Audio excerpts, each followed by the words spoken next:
What if I told you that the strongest emperor in history once battled the exact same fears you're fighting right now?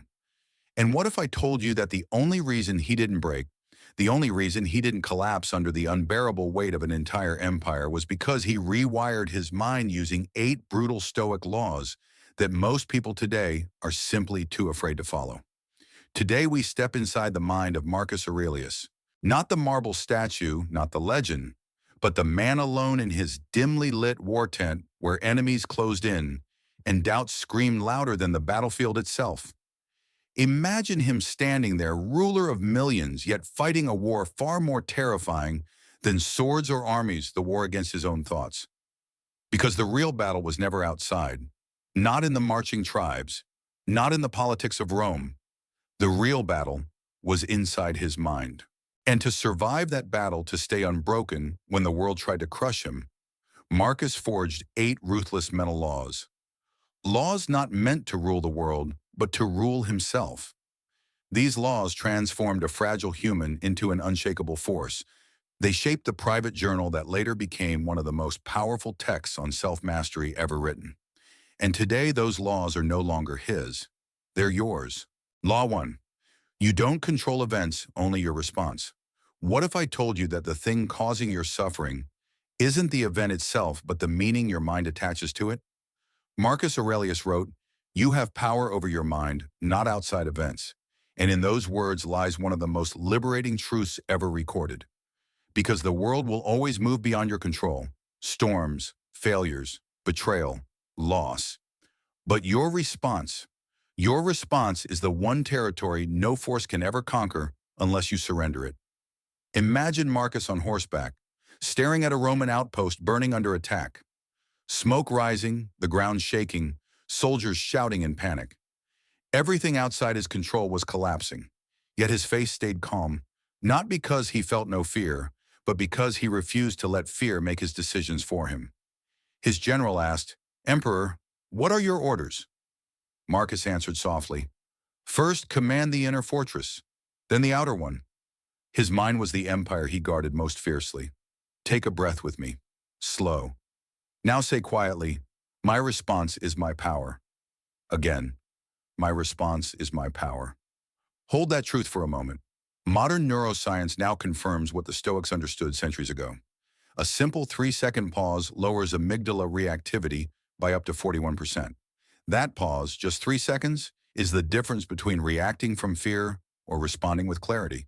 It is the doorway from impulse to intention, from chaos to control. So here is your Stoic training for the next 24 hours. Whenever something triggers you, an insult, a delay, a mistake, don't react. Pause for 3 seconds. Ask yourself just 2 questions. Is this within my control? What is the response that moves me forward? Write it down. Marcus himself journaled nightly to strengthen this habit, reminding himself that the battlefield of life is won not by force, but by the disciplined mind. He wrote, "The soul becomes dyed with the color of its thoughts," meaning your life becomes shaped by the thoughts you repeatedly allow. This isn't philosophy, it's biology. The average person reacts emotionally 90 times a day. 90. Now imagine reclaiming even half of those moments. Imagine responding instead of exploding, choosing clarity over chaos. You would become unstoppable, not because life becomes easier, but because you stop handing your power to every passing frustration. Take another breath. Let the mind settle. Say it again. My response is my power. And remember this, you are not weak because life is difficult. You are only weak when you surrender control of your inner world. Marcus faced war, betrayal, plague, and yet his greatest victories were never external. They were internal. He mastered the only kingdom no one could invade, his mind. And now so can you. But mastering your response is only the first step, because Marcus discovered a truth even more brutal. No one is coming to save you. Law 2, no one is coming to save you. What if the greatest lie you've ever believed is that someone someday will come and fix your life? Marcus Aurelius shattered that illusion when he wrote, "It is not the external things that hold you back, but the judgment you place upon yourself." Imagine Marcus as a young man, not yet emperor, Not yet the philosopher, king, just a boy trembling under the pressure of destiny.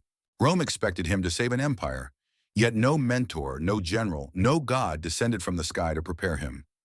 One night, overwhelmed by fear, he turned to his teacher, Rusticus, and asked, "What if I am not enough?" Rusticus looked at him and whispered the sentence that rewired Marcus's entire life. "Then you must become enough." And in that moment, Marcus realized a brutal truth waiting for rescue is the first chain of slavery. Now take a breath and say it with me. No one is coming. I must rise. Slower this time. I must rise. Modern science confirms what the Stoics understood 2,000 years ago.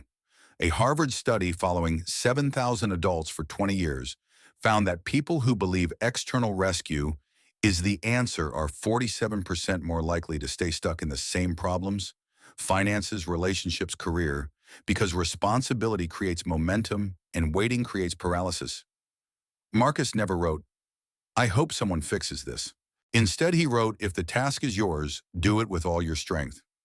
During the Antonine Plague, tens of thousands died every single day. Citizens begged Marcus to summon a miracle, but he didn't sit and wait. He organized relief teams, wrote decrees himself, worked through nights without rest, and even risked infection to visit the sick. Rome survived because he acted, not because he hoped someone else would. Breathe again and repeat quietly to yourself, "I am responsible for the next step." So here is your Stoic training for the next 48 hours. Write down one problem bothering you. Draw a line through everything outside your control. Then circle the one action you can take today, even if it is small, even if it feels insignificant, and do it immediately. Even a tiny action creates a measurable dopamine spike, reinforcing your identity as someone who moves instead of waits. Marcus reminds us, waste no more time arguing what a good man should be. Be one. And so I ask you, imagine if Marcus had waited for senators to unite, waited for the armies to strengthen, waited for confidence to magically appear. Rome would have collapsed, and so will your potential if you wait for someone else to push you. So today, stop outsourcing your power. Stop waiting for permission, validation, or rescue. You are the one you've been waiting for. And when you absorb this brutal Stoic law, you become unbreakable because your strength finally comes from within. And now that you understand no one is coming to save you, you're ready for the next truth Marcus discovered. A truth even more uncomfortable. Comfort is the slowest poison. Law 3, comfort is the silent killer. What if I told you that the greatest threat to your potential is not pain, not failure, not fear, but comfort? Marcus Aurelius understood this long before science proved it. He believed comfort was a slow, silent poison, a subtle enemy that weakens the mind so gradually you don't notice the decay until it's too late. Imagine Marcus as a young man, long before the throne, choosing to sleep on the floor while the palace offered him silk and luxury. Servants begged him to use a proper bed, but he refused. He said softness makes the mind fragile. He trained himself against the very comfort others considered a reward, because he knew luxury seduces even the strongest into complacency. Take a breath. Reset with me. Say quietly, comfort weakens me. Challenge grows me. Modern research backs this brutally. A 2021 Stanford study revealed that humans avoid discomfort over 80% of the time, even when discomfort leads to long-term growth. And dopamine, the brain's motivation chemical, spikes when we overcome hardship, not when we avoid it. The Stoics knew this intuitively. Marcus wrote, "The impediment to action advances action. What stands in the way becomes the way. The obstacle is the path." Now picture this, every species on Earth grows through stress. Muscles grow by tearing, bones grow stronger through impact, immune systems strengthen through exposure. Even trees become resilient when wind forces them to take deeper root. So why do we believe our minds are different? Why do we think comfort builds strength when everything in nature shows the opposite? Take another breath. Say it again. Challenge is my teacher. Here is your Stoic training for the next 7 days. Choose one deliberate discomfort every day. A cold shower, a difficult workout, waking up early without hitting snooze, turning off your phone for an hour, removing one distraction that steals your attention. You're not doing this to suffer. You're doing it to reclaim your strength because strength is built, never gifted. When you embrace discomfort, something extraordinary happens. Your brain rewires. New neural pathways form. Resilience becomes automatic. You begin to crave challenge instead of avoiding it. And slowly, quietly, you become the kind of person comfort cannot control. Marcus Aurelius lived through plague war betrayal, yet he stayed grounded because he trained for hardship long before hardship arrived. That is the Stoic way. Prepare in peace so you do not break in difficulty. Now breathe. Let the discipline settle in your bones. And remember his words, do not pray for an easy life. Pray to be stronger, because only the strong remain free. But this brutal law leads us to an even deeper truth Marcus recorded in his meditations. Your thoughts shape your destiny. Law 4, your thoughts shape your destiny. What if I told you that your future is being shaped at this very moment, not by luck, not by circumstances, but by the silent stream of thoughts passing through your mind? Marcus Aurelius understood this deeply.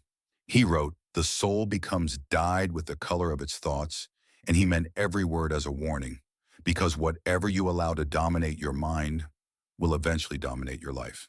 Imagine Marcus alone in his war tent, exhausted after days of marching, surrounded by uncertainty and fear. The empire trembling on the edge of chaos, enemies pressing from every border, advisors disagreeing, soldiers losing hope. But the true danger wasn't outside. It was inside. Marcus realized that if he allowed his thoughts to darken, the entire empire would fall with him. So he opened his journal and wrote, almost as if battling a monster within, "The things you think about determine the quality of your mind." He knew that survival began with thought. Take a breath with me. Slow. Reset. Say quietly, "My thoughts create my path." Again slower. "My thoughts create my path." Modern neuroscience now proves what Marcus understood centuries before science caught up. Every repeated thought strengthens neural pathways. Every belief becomes a blueprint. Studies from MIT show that negative thinking increases stress hormones by up to 37%, shaping your behavior, your decisions, and ultimately, your destiny. You are not shaped by events. You are shaped by the meaning you attach to them. Imagine two soldiers standing on the same battlefield. One thinks, "I can't endure this." The other thinks, "I will stand firm." Same danger, different destiny. You live the story you tell yourself. Take another breath. Say it again, "I choose the thoughts that shape me." Here is your Stoic practice for the next 7 days. First, catch one recurring negative thought, just one. Maybe it is, "I'm not enough," or "I always fail," or "nothing ever works out for me." Write it down. Then rewrite it not with delusion, but with intention. "I'm not enough" becomes, "I'm becoming stronger every day." "I always fail" becomes, "Failure is feedback. I adjust and rise." Repeat your new thought 10 times a day. Repetition rewires the brain just as Marcus rewired his own mind in the darkness of the battlefield. Marcus wrote, "Such as are your habitual thoughts, such also will be the character of your mind, and your character becomes your destiny. So choose your thoughts intentionally. Choose them like you would choose the foundation of a home you must live in forever." Now breathe one more time. Let the silence settle. Let clarity come forward. If your thoughts shape your life, then mastering your thoughts becomes your greatest responsibility. And Marcus didn't stop here. He carried this awareness into the most profound Stoic truth of all, the truth that gives urgency, meaning, and sharpness to every moment you live. Law 5. Memento Mori, you are going to die. What if I told you that the most powerful tool for truly living is remembering that you will die? Marcus Aurelius wrote about mortality more than almost any other topic, not to frighten himself, but to awaken himself. He said you could leave life right now. Let that determine what you do, say, and think. Now imagine Marcus standing before the burning pyres of fallen Roman soldiers, the air thick with smoke, the bitter scent of finality all around him. A general turned to him and whispered, "Does this sight not terrify you?" Marcus answered softly, "It clarifies me." He understood what most people run from their entire lives. When you remember death, you finally learn how to live. Take a breath with me. Slow. Reset your mind for a moment. Say quietly, if not now, Because modern psychology now confirms what the Stoics understood 2,000 years ago. Researchers at the University of Missouri found that individuals who contemplate mortality regularly make more meaningful decisions, procrastinate less, and report higher life satisfaction. Awareness of death isn't darkness, it is direction. It forces the fog of distraction to lift. It shows you what matters. Now ask yourself honestly, if you knew you had only 1 year left, would you still waste endless hours scrolling through your phone? Would you keep replaying grudges in your mind? Would you delay the dreams you've carried for years? Or would you finally breathe again? Let the question settle. Repeat, I choose what matters. And here is your Stoic training for the next 7 days. Every morning, ask yourself one brutal, beautiful question. If today were my last day, what action would honor my life? Write it down, then do it. Just one action a day. Because life isn't measured by how many years you live, it's measured by how many days you live fully. Marcus practiced this ritual during the Antonine Plague when death swept across Rome. Rather than hide in fear, he visited the sick, led his people, and wrote his meditations. He became the kind of man whose life was worthy of death at any moment. He understood that mortality is not the enemy, wasted time is. Take one more breath. Let clarity rise in you. Marcus wrote, do not act as if you will live 10,000 years. Death hangs over you. While you live, be good. Your life is not a rehearsal. Your chances are not infinite. One day the curtain will fall, whether you are ready or not. But this law isn't meant to scare you. It's meant to free you. Because when you remember that you will die, you stop living like you have forever. And this awakening leads us into the next Stoic truth, a truth that frees you from the chains of public opinion. Because once you understand the brevity of life, praise loses its seduction, and criticism loses its sting. Law 6, detach from praise and criticism. What if I told you that the moment you let someone's opinion control you, you hand them the keys to your mind? Marcus Aurelius understood this better than anyone. He was praised like a god, criticized like a tyrant, loved and hated in equal measure. Yet he wrote, receive without pride, let go without attachment, because he knew praise and criticism are just wind. If you let the wind steer your life, you will never walk your own path. Imagine Marcus at a public gathering in Rome. A crowd cheers his name moments later. Senators whisper insults behind his back. The noise shifts instantly. An advisor asks, does this not disturb you? Marcus replies, would I let a passing breeze decide the course of my ship? He refused to let other people's voices become the captain of his soul. Take a breath with me. Reset. Say quietly, opinions are not my compass. Modern psychology shows that relying on external approval lowers confidence and increases anxiety. Social disapproval even activates the same part of the brain as physical pain. But the Stoics understood something revolutionary. It isn't the criticism that hurts, it's believing it. Here is your Stoic exercise for the next 7 days. Do one meaningful action for your soul, only, not for praise, not for applause, not for validation. Something no one sees. Because strength built in silence becomes strength no one can take away. Take another breath. Say it again. I am anchored within myself. Marcus knew the world would judge him endlessly, but judgment has no power over a mind that refuses to cling to it. When you detach from praise, you become humble. When you detach from criticism, you become free. And when you detach from both, you become untouchable. Law 7, discipline is your greatest wealth. What if I told you that the greatest wealth you will ever possess isn't money, talent, or luck, but discipline? Marcus Aurelius understood this at the height of power. He wrote, waste no more time arguing what a good man should be. Be one. Because greatness isn't built in inspiration, it's built in repetition. Imagine Marcus rising before dawn. He didn't have to. An emperor could sleep as long as he wished. But he believed that if he could not command himself, he had no right to command an empire. In the cold morning air, he wrote reminders to himself, get up, do your duty. Strength comes from the work. Even he, leader of millions, fought the same inner resistance you face each morning. Take a breath. Say quietly, discipline builds destiny. Modern research shows disciplined individuals are far more likely to achieve long-term goals, even with average talent. Because discipline compounds, small actions repeated consistently become unstoppable momentum. Like a blacksmith hammering iron, one strike means nothing but hundreds reshape the metal entirely. Here is your stoic practice for the next 7 days. Follow the 2-minute rule. If something takes less than 2 minutes, do it immediately. 2 minutes to clean your space. 2 minutes to write a goal. 2 minutes to breathe and recenter. The task is small, but the identity it builds is enormous. I am someone who follows through. Take another breath, feel it settle. Marcus didn't become great because he chased greatness. He became great because he chased discipline, and discipline made him unbreakable. Law 8, focus only on what truly matters. What if I told you the real reason you feel overwhelmed isn't that life is too heavy, but that your attention is scattered across too many things that don't matter? Marcus Aurelius ruled an empire in constant chaos, wars, plagues, betrayals, yet he remained calm because he lived by one principle. If something does not concern the essential, do not waste your time with it.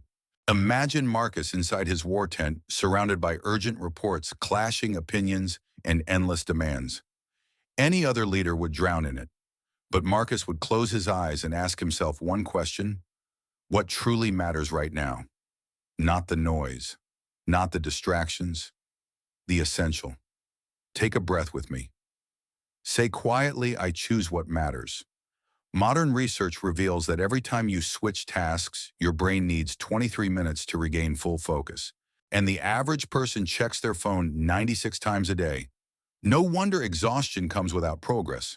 The problem isn't effort, it's fragmentation. Marcus understood this completely. He ignored gossip, ignored flattery, ignored pointless conflict. He protected his attention like a warrior protects his shield. He knew that focus is power. Here is your stoic practice for the next 7 days. Each morning, identify one high-impact action, the single task that moves your life forward. Circle it. Commit to it. Do it first. Even if nothing else gets done, you win the day because you honored the essential. Take another breath. Feel your clarity sharpening. Imagine your life with fewer distractions, fewer drains, fewer empty commitments. Your mind becomes lighter. Your purpose becomes sharper. Your progress becomes undeniable. Marcus wrote, "Let not your mind run on what you lack, but on what you have." Focus turns scarcity into strength. And now as you master this final law, you become someone rare, centered, disciplined, unshakable. Your transformation begins here. Marcus never intended for his writings to be read. They were reminders, letters to himself, guiding him towards strength, clarity, and peace. Imagine him placing a small oil lamp beside his journal, writing after midnight. If it is endurable, then endure it. Stop defining yourself by your suffering. These laws didn't just build an emperor, they built a mind unbreakable by chaos. And now, they are yours. If these stoic laws spoke to something deep within you, if you felt even a single moment of clarity, subscribe to the Making Life Better channel. Like this video and share it with someone who needs strength today. Return to this video whenever your mind begins to slip. Let Marcus Aurelius be your guide. Let these laws rewire your life. And before you go, to show that you're ready to take control of your mind, comment just one word below. The word is unbreakable. Because the moment you claim it, your transformation begins.